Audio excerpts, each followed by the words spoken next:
first empire we're going to look at is the Ottoman Empire. The Ottoman Empire lasts from 1289 to 1923 and only collapses after World War I. The Ottoman Empire was started by a Turkish tribe uh, under the control of Osman Bey in the 13th century. Their position on the border between Islamic and Christian world gave the Ottomans an early sense of mission. And as part of that, they viewed themselves as Ghazni, or Islamic religious warriors. They saw themselves as acting in jihad, or religious holy war, so that they could conquer more land for Islam. And they did a lot of this in Anatolia. Their passion and desire for conquest was backed by a powerful military machine using mainly gunpowder. Their military machine also was made up of an elite corps called Janissaries. Janissaries were taken from the Balkans as children, and the Balkans were Christian. And they knew no other world and were completely loyal to the Sultan. These kids were actually slaves who were trained as fighters and administrators, and eventually became a huge part of the Ottoman bureaucracy. They had a large amount of prestige, and it's very interesting because this is a different type of slavery that we see than we see in the Americas with chattel slavery, because these Janissaries had an elite place in society, and there was a very complex relationship there, which we'll be talking about more in class.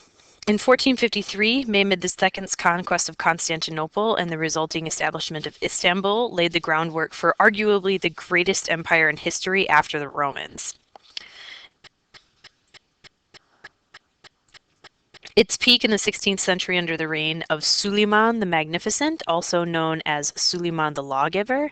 There is actually a bust of him in the United States Congress because of his extremely large role in creating a unified law code and using modern principles in these Islamic states.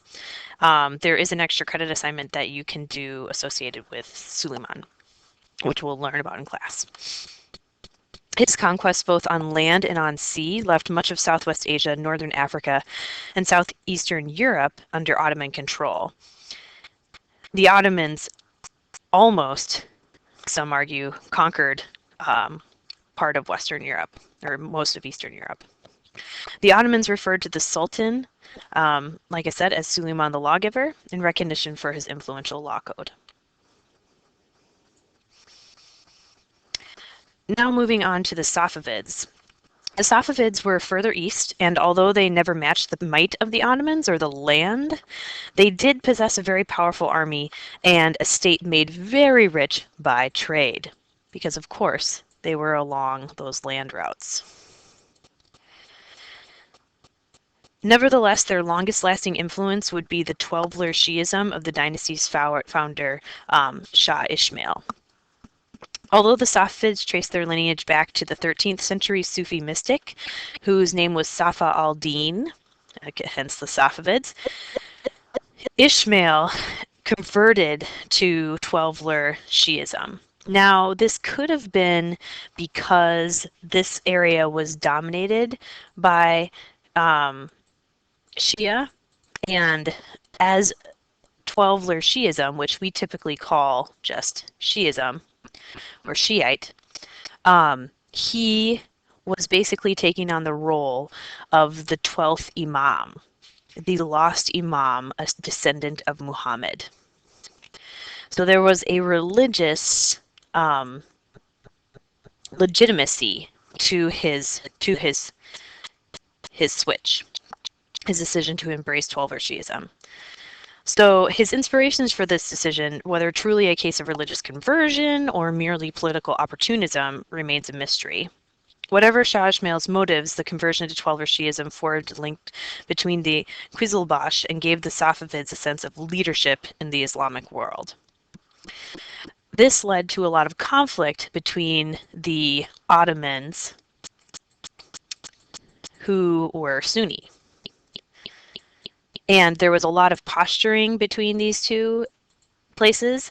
The Safavids almost ended before they began because when they battled the Ottomans at the Battle of Chaldiran, they were absolutely slaughtered.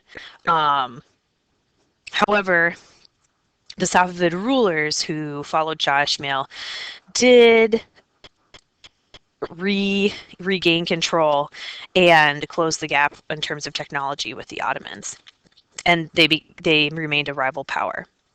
We will read a selection that is between the two leaders, the Ottomans and the Safavids, highlighting the religious tension between the two.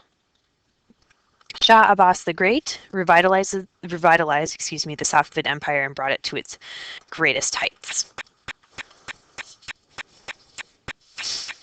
This is a miniature from the Battle of Chaldiran. And there's some interesting facts that go along with this, like the Safavids' belief that they would be protected by their faith and therefore not bringing guns into battle, and the Ottomans bringing guns into battle, which of course leads us to this horrendous defeat.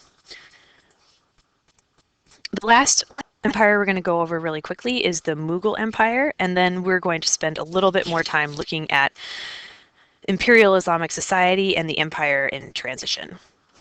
In the early 16th century, Zahir al-Din Muhammad, or Babur the Tiger, a descendant of Genghis Khan and Tamerlane, conquered India, northern India. Unlike the Ottomans and the Safavids, Zahir al-Din Muhammad founded his Mughal dynasty solely because of his dream for empire and fame, and not out of a sense of religious purpose. However, he did use gunpowder and cannons to do so. He was really into taking a lot of riches from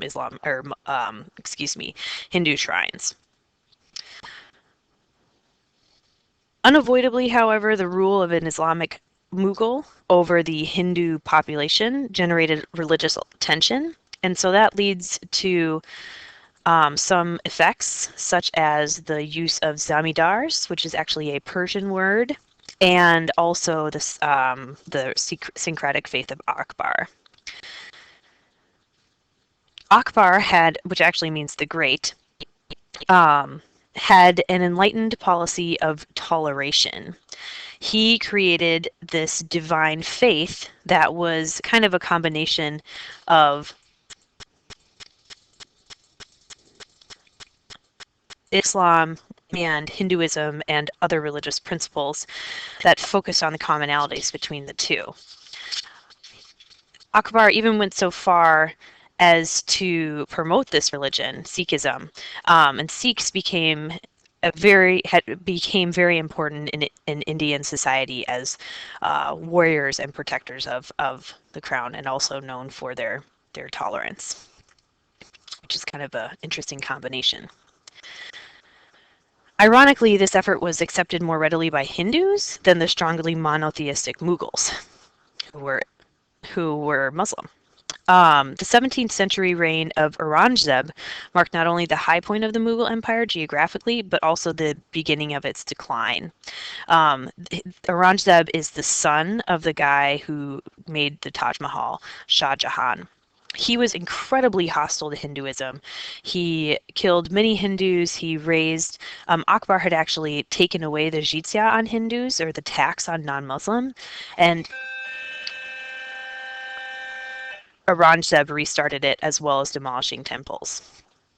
The last thing we need to go over before we're done with this section of the PowerPoint is the zamidars. The zamidars were landowners who worked locally and collected taxes from the people, and then they would transfer those taxes to the Mughals. They were responsible for obtaining labor, and they were also known as Rai, or kings, or Ray, like the word king, or Maharajas, because again, zamidar is a Persian word. So these local landowners were incredibly powerful and decentralized the authority of the Mughals. In the next section of the PowerPoint, again, we'll be talking about imperial Islamic societies and their transition.